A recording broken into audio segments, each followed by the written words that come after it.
l'homosexualité au Nigeria. Donc le président Jonathan Goodluck, vous l'écrivez dans le livre, en 2014, je crois, avait légiféré sur l'homosexualité en disant... Oui, c'est d'ailleurs cette loi qui nous vraiment parle de cette loi.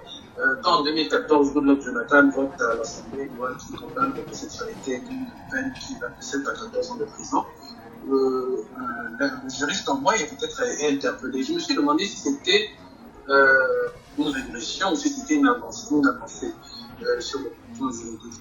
Et donc, je me suis dit, j'ai fait quelques recherches, quelques investigations, et je me suis rendu compte que les Nigériens étaient particulièrement homophobes, et donc ce qui a donné justement à l'adoption de cette loi. Je me suis imaginé ce que pouvait être la vie des personnes homosexuelles au Nigeria, la vie de personnes qui doivent évoluer sur le plan de leur vie personnelle en pensant que demain je peux être arrêté, et c'est de là que m'est venue l'idée d'écrire ce roman. Oui. Parce que la question, comme vous le dites, est-on vraiment homophobe en Afrique? En lisant ça, je me suis dit, qu'est-ce qui a poussé le président Jonathan à légiférer là-dessus? Parce que bon, on suppose que en Afrique, il y a toujours des homosexuels, on suppose, mais qui se cachent, qui ne s'exposent pas. Hein? On suppose.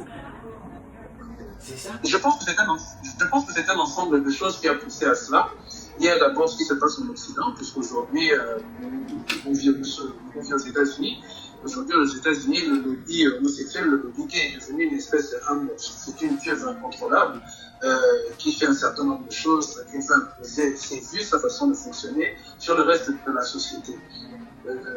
Et donc, je pense que quand les Africains regardent ce qui se passe en Occident, même dans les pays où il n'y a pas lieu de s'inquiéter parce qu'il n'y a pas de revendication particulière sur la question, les gens regardent d'un très mauvais œil ce qui est en train d'arriver, et à raison, et se disent qu'il faut qu'ils se protègent de cela.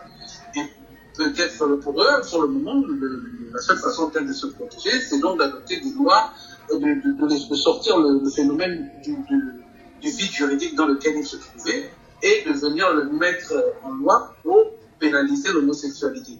Alors qu'il était dans le vide juridique, on ne s'était ni pour ni contre, c'était là. Les gens géraient cette situation dans la société avec un minimum de tolérance. Mais de le porter à la pénalisation, ça vient avec ses conséquences.